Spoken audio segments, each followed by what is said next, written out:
So my talk's going to be a little bit different today. Don was able to break down some great science and knowledge for you guys. I'm going to talk a little bit about my story, about how I was able to get in a position to win an NCAA ring as a coach. I think there'll be some good things that anyone can take from it. There's probably a lot of strength coaches here, business owners, entrepreneurs, whatever. I think the process and the story of how I got there is going to be able to maybe inspire or shed some light on the things that you need to do or that you can do to go from just an ordinary guy to someone that can achieve great things, guy or girl, achieve great things in whatever your chosen path is. So first thing I'm going to do is I'm going to kind of hit you guys over the head with some of my accolades, right? I'm going to kind of brag a little bit first, but I think I want to front load some of this stuff because I think it'll be important to kind of see, to listen to the story from the beginning, kind of knowing these accolades up front. I coached at Ohio State for a long time. I started down there as a volunteer. I guess it would be 13 years ago. I was a volunteer coach for a year and a half before I took over the strength program for the Buckeyes. Was the primary strength coach for the wrestling team for 4 years, 2014, 2018. During that time, we won 3 Big Ten titles and the only team national title in university history at Ohio State. 3 Big Ten rings and a national title ring. During that time, I coached an Olympic champ, a world champ, multiple world team medalists, multiple, NCAA All-Americans. And this stat's pretty crazy for any of you that follow wrestling or just sports in general. I coached 8 4-time All-Americans, and there's this, right.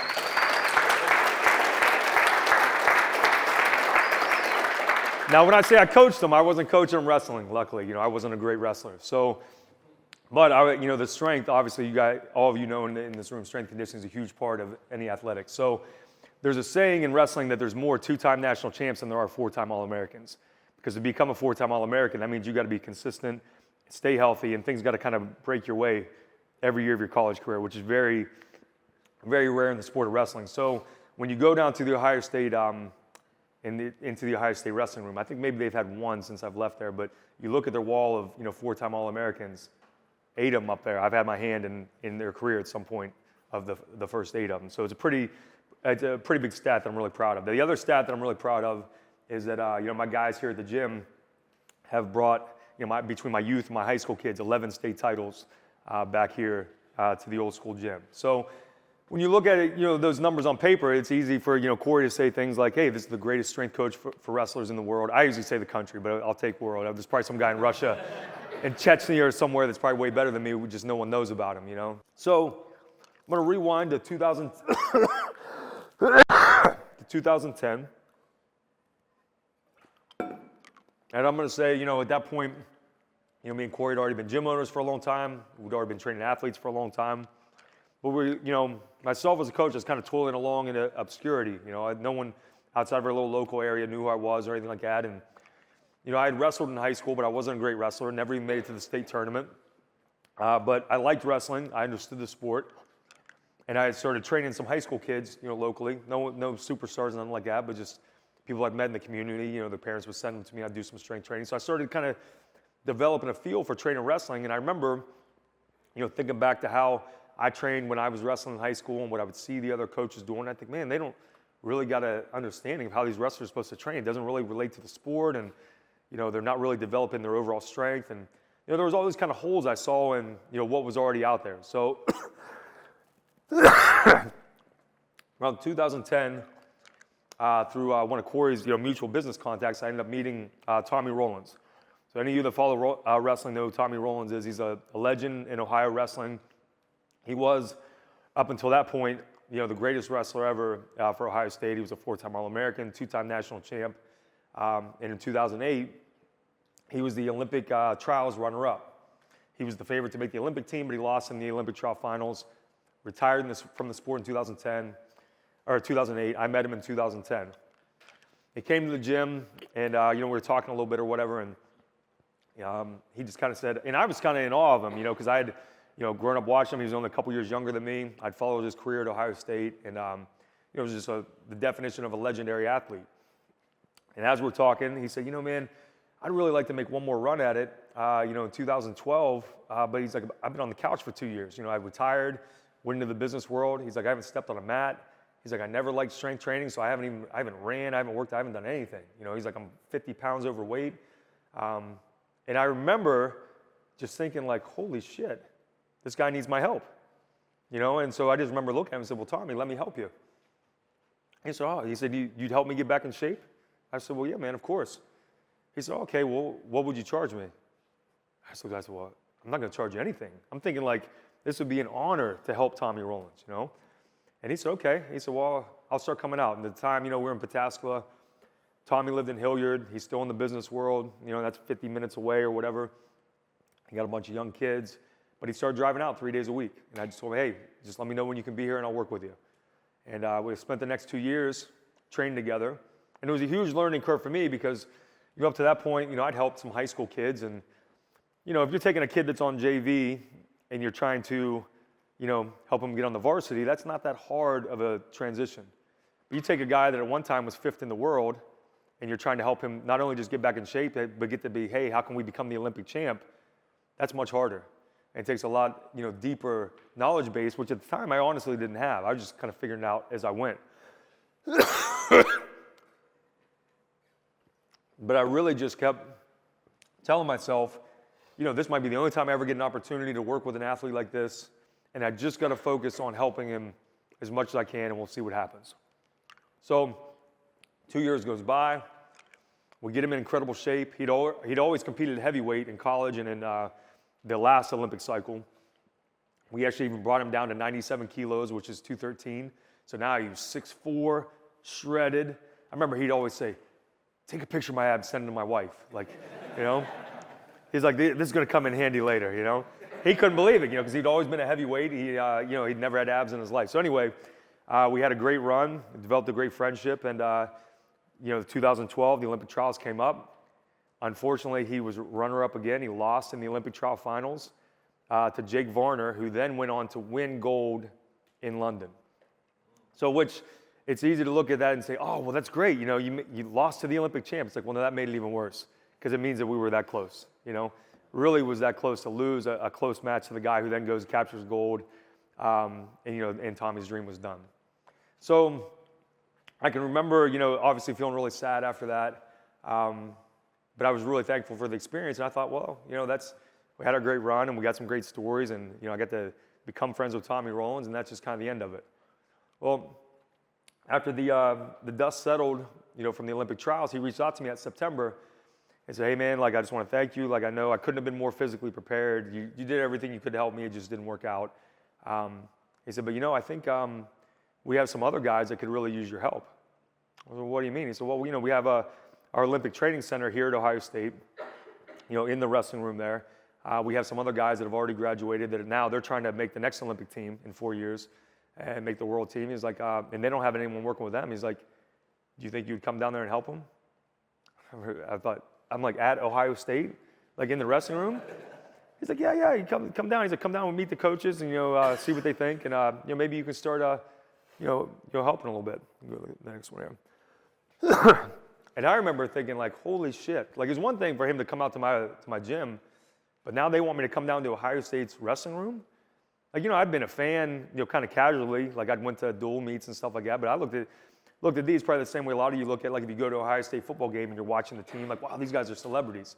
Well, that's how Ohio State wrestlers felt to me, because I'd been such a fan of them, and I never had competed or trained or been on, like, an elite level like all these guys.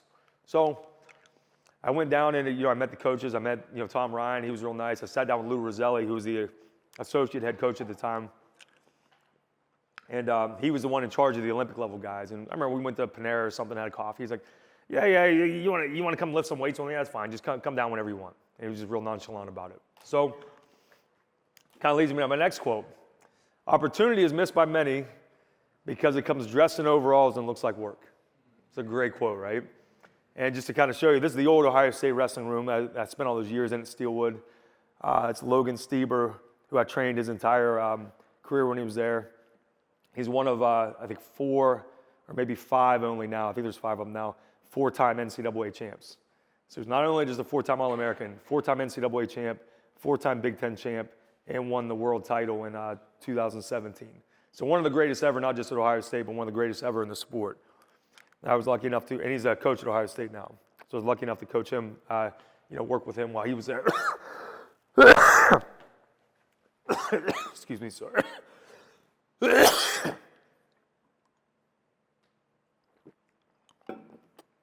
So, opportunity is missed by many because it comes dressed in overalls and looks like work. Now, I get this opportunity to go down to Ohio State. At the time, I'm running my gym, training clients in the morning, training clients in the evening. The business is going okay, but I wouldn't say I'm absolutely crushing it. I'm making money, but I'm not not doing great by any means. We got 2 small kids. My son's 1 at that time, or almost 1. My wife is a realtor, so that business can be hit or miss. She's just then starting to kind of go back to work. And the reason I'm sharing that is just because, it wasn't like I was in a position to just pursue some type of passion project. But I looked at this, I said, you know what? I'm never going to get an opportunity like this again at my alma mater. I graduated from Ohio State to go down there and work with these elite athletes. And admittedly, there was a little bit of insecurity deep down. I'd worked with Tommy for the last 2 years, but other than that, I'd worked with a couple high school wrestlers that maybe one of them made it to the state tournament. Think back about all those accolades I read off, all the state titles, all the NCAA champions. I've worked with pro fighters, I've worked with pro athletes, all this stuff. Now, all that stuff happened after. At this time, when I've stepped my foot in the door at Ohio State, I'm just some fucking guy that owns a gym in Pataskala. You know what I mean? I have a training certificate that I got in '99 at some day, one-day seminar at California Family Fitness. I'm not an expert.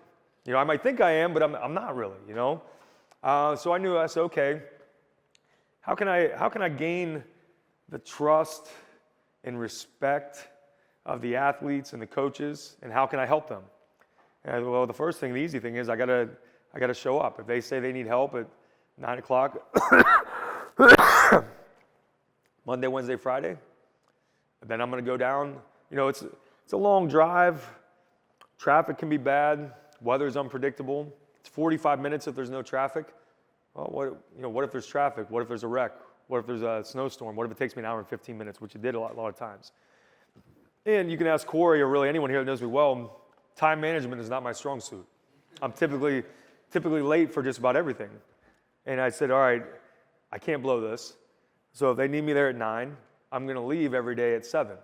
Best case scenario, I get there at 7:45. Now I got an hour and 15 minutes to go and get a workout in before I help the guys. Worst case scenario, I'm stuck in traffic. It takes me an hour and a half. I'm still a half hour early. So that was the way I kind of combated one of my own downfalls of I know I'm not good with time, so I just need to say I have to be there an hour early so that way I'm never late. At first they just had me working with, Reese Humphrey, Angel Escobedo, a couple of these guys that went on to have great coaching careers now, but these were guys that were training to try to make the next Olympic team. And so some days I'd show up and there'd be, 4 of them. Some days I'd show up and it'd just be me and Reese. Me and Reese really hit it off well, and I knew he would always be there. But between driving down there early, training for 2 hours or whatever, and then maybe grabbing some lunch, get showered up, I'm not getting back to my gym where I actually make money until noon. Yeah, because that's another thing to kind of keep in perspective. They're not paying me anything. I'm going down just to help. So I'm essentially using half a day, 3 days a week. So what happens? A lot of you guys are self-employed or own a business. You take half a day, 3 days a week away from your business, your income's going to go down. There's no way around it. Not only was it, now I'm not going to lie, it's fun going down there and training with those guys. I'm having a blast. But it's hard work. There's a lot of time. I'm missing, time with my kids who aren't in school yet. They're in preschool or whatever, and my wife's home with them, and there was a lot of sacrifice that went into it. But I knew that this opportunity was going to involve a lot of time and a lot of hard work, and that if I blew it, I wasn't going to get another opportunity like that. And I can remember one time, when I'm only maybe about a year into it, and I'm still kind of unproven at this point.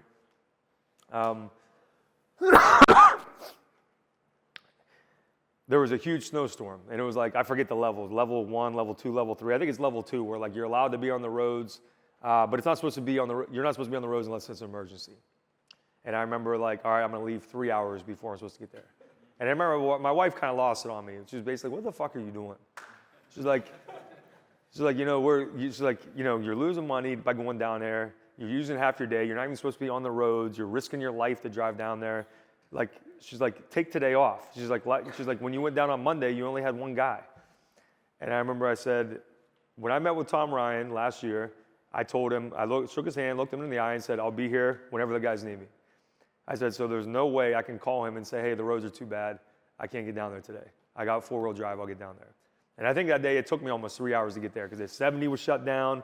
I ended up driving through the city, all these back roads to get there.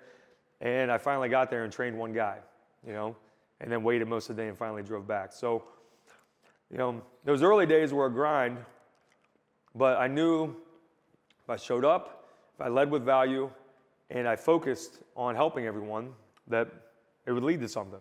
And sure enough, Tom Ryan, after I'm 6 months, 12 months in, he started noticing, hey, this guy's redshirting right now. You think you could help him a little bit too? I'm like, yeah, send him in. And be like, hey, yeah, my son's enrolling next year, and he's going to be at community college for a year before he enrolls. You think you can work with him? I'm like, yeah, of course. And he started putting a little bit more on my plate until a year and a half in, they realized, they're like, wait a minute, this guy's doing better with the guys we're giving him than the Ohio State staff's doing. And they found kind of a workaround, and they gave me full reins of the entire program. So in 2014, finally I started getting paid a little bit, still not very much, not what you would expect, but at least enough I could justify it to my wife why I'm going down there. And now all of a sudden, I'm the guy. I'm going to the dual meets, wearing a suit. And, I still remember the first workout where they put me in charge of the whole team, and it was a summer workout. And there was a kid from Pennsylvania, Nicky Roberts, rest in peace. Nicky Roberts actually passed away a few years ago. But I remember he came up to ask me a question, and he called me coach. And he was the first Buckeye that addressed me as coach. And I can remember when he said it, like it almost felt surreal. Like, I'm the fucking coach of the Ohio State Buckeyes. Like, I just couldn't believe it. So I always remember, Nicky called me coach that first time. Go to the next one. All right. So sometimes you have to believe in someone else's belief in you before your own kicks in. That's a great quote, right? I'm going to read that again. Sometimes you have to believe in someone else's belief in you before your own kicks in. And I like that quote for a couple reasons. I'll touch on this real quick, since Corey did the little intro for me. Before, I talked about my insecurities when I first started down there. From the get-go, Corey was telling me, he's like, D, you're the best. You're the best wrestling strength coach in the world. He believed in me before I believed in myself. And he told me so much that I started to believe it. So even at that point, whether it was true or not, I believed it. And if he believes it, I believe it. I say it, someone else says it. Next thing you know, perception is reality, right? You start to believe it, then you start to move in that way. You start to operate the way someone should if you have that type of self-belief, right? And that's really how powerful self-belief is, not just from yourself, but when someone else believes in you. It's really the most powerful thing in the world, And I'll take a quick detour before I get back to this real quick, but another thing, and this is something that really changed my life and my business, is that I remember by the time I'm maybe 2 years into my tenure at Ohio State as the guy, we'd already won the Big Ten title, we won the national title, Corey said, you need to write an ebook. He's like, coaches all over the world need to learn from you. And I had my degree from Ohio State's in English, so I was originally going to be an English teacher or a writer. And he kept telling me that, and I would say, yeah, that sounds like a cool idea. But I kept putting it off because I'm a procrastinator. But he kept telling me, like, D, you can make so much money doing this, you can impact so many coaches, these coaches all over the world.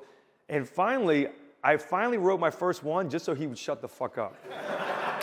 I swear to God, because I was like, G is not going to leave me alone until I write an ebook.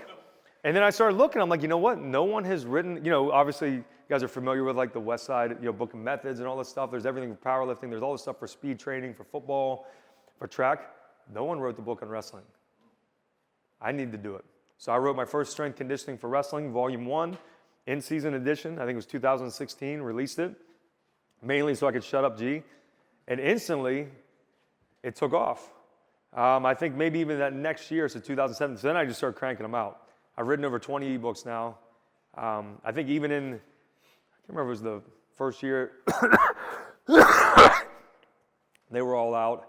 I totaled it up one time. I'm like, man, this calendar year, 21 different countries have bought my ebooks. So there's wrestlers in Mongolia. There's wrestlers in Ghana. There's wrestlers in Russia, Australia, that have learned from me. Coaches, parents, wrestlers, whatever.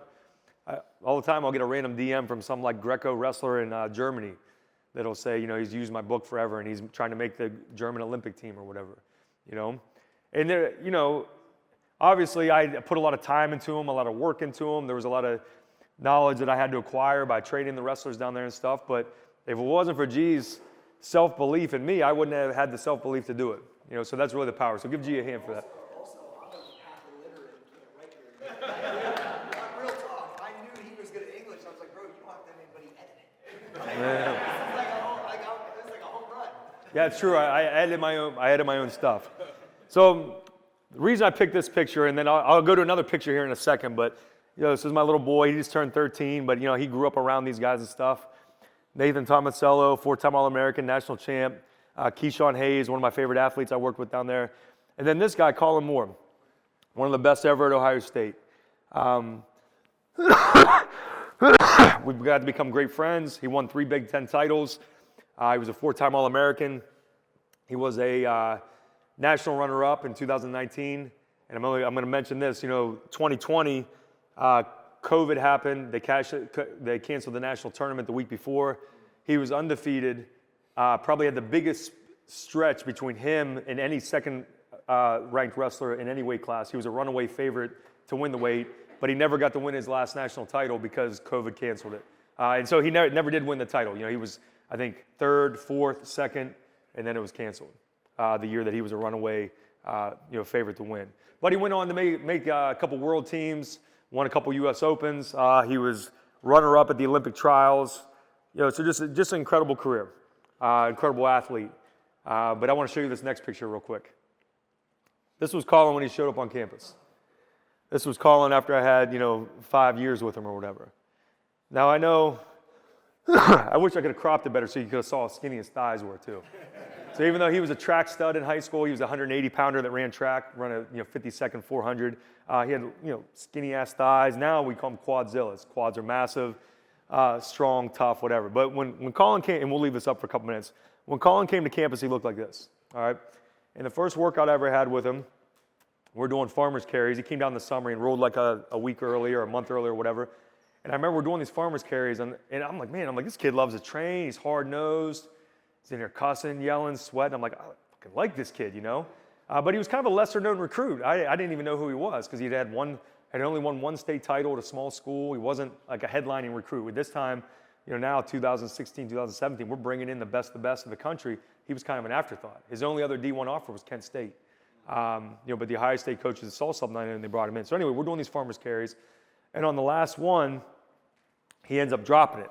And I beat him on it. Because that's another thing, and we'll talk about this a little bit more later. I would train with the guys. That was the way I knew I could gain their respect, is I would do every workout with them, whether it was the stadiums.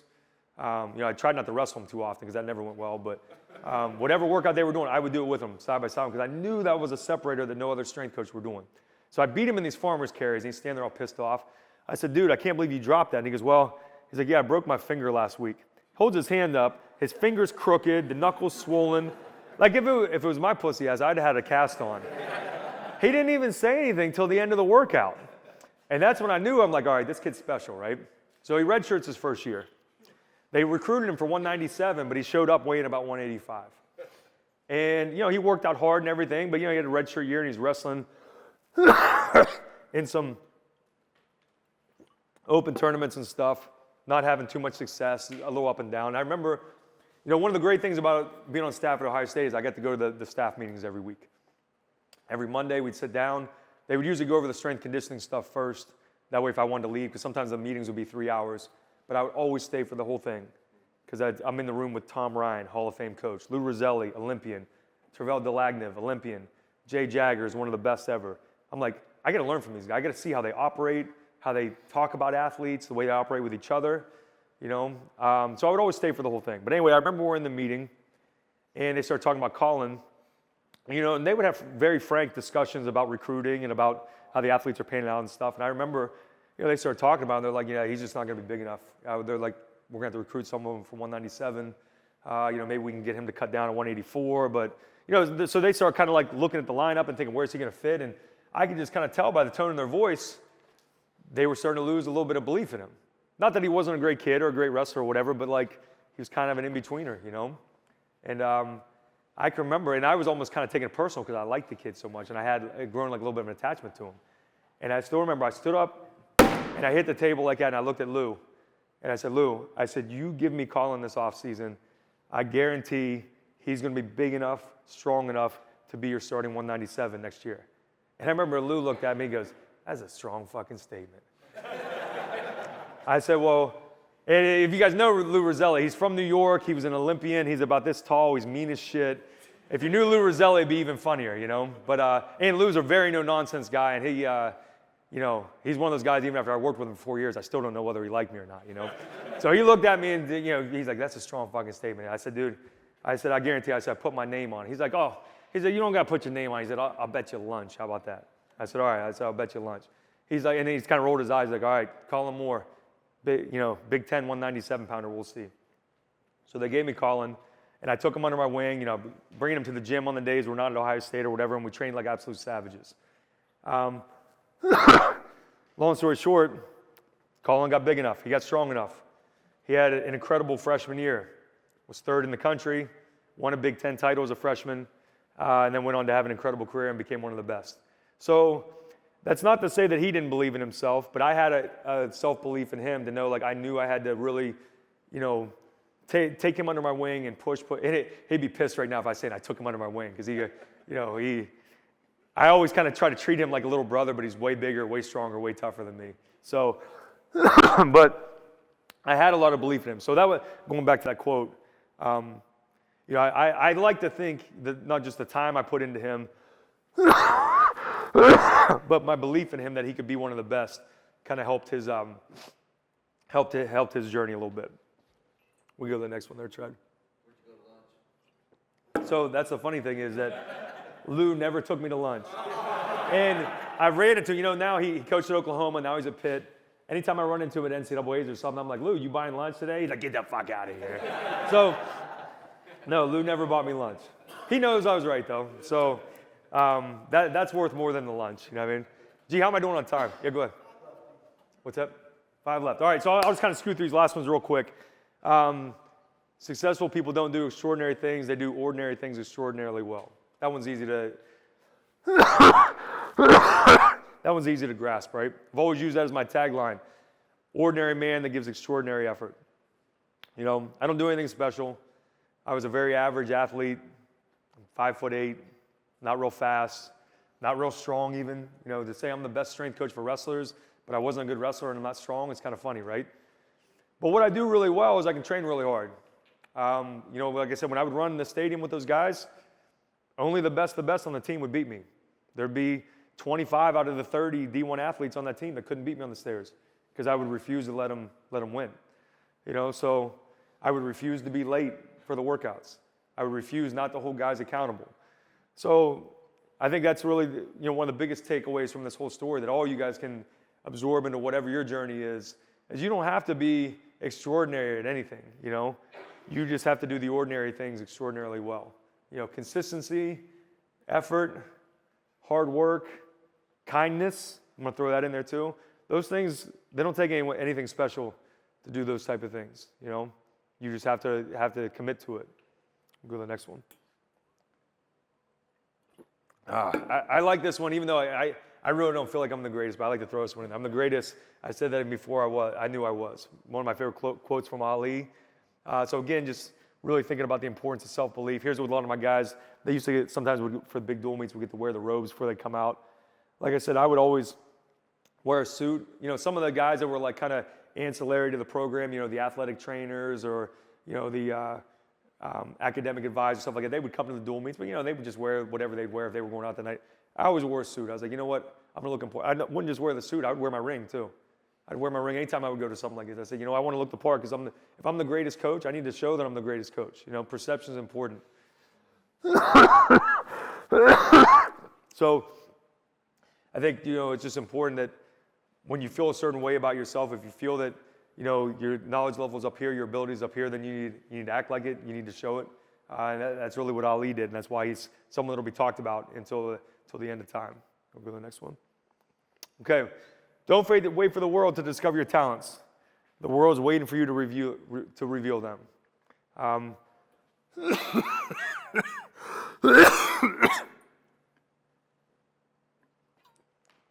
gotta remember, no, Ohio State didn't come looking for me. Tommy Rollins didn't come looking for me. I had to kind of push. When I got my foot in the door at Ohio State, I remember telling my wife that. This is my exact quote. I said, I have my foot in the door at my dream job. I'm not taking my foot out until they push me out. I said, so until they tell me you're not welcome here, I'm going to keep showing up. So remember, there might not be some magic moment where your dream opportunity comes looking for you, your dream job, your dream partner in life, whatever it is. Like, you have to go out and find it, and you got to be willing to put yourself out there. I was going to talk about this a little bit, but I'm running out of time. But that also includes for a lot of you guys that are coaches. You got to showcase yourself on social media.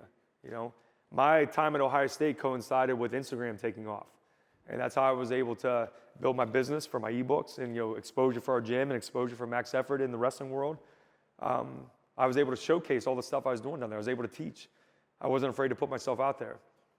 And a lot of times, me and Reese Humphrey, after our workouts, we'd spend another hour thinking, all right, what can we do on the rings? What can we do this? And we would just try to come up with cool stuff that would help people, but also kind of show off a little bit. You know what I mean? Because that's part of it. So you can't be afraid to put yourself out there, and you can't wait for someone to come ask you to do it. You got to be willing to do it on your own. I got one more quote that ties into that I'm just going to tell it to you. My favorite quotes really probably almost all come from 90s rap music. I didn't share a lot of them today, but one I am going to share with you is from my favorite rapper, who I think is the best rapper, the greatest rapper of all time, Ghostface Killer. There's this song on, I think it's his first album, and he's talking about, they first got signed to Loud Records, and he says, we elbowed our way inside Loud and got on. And that always stuck with me, because I thought, they weren't this high-profile group that got signed to this agency or whatever. They elbowed their way in to the agency and got on. And sometimes you got to do that in life. You got to force your way into the situation. You got to show that you belong. You got to show that you fit in. And then when you do that, lead with value. Deliver on your promises and be consistent. And then, hey, maybe in a couple years I'll be sitting up here listening to you telling me about how you got your first ring or opened your first business or whatever. Appreciate you guys listening today.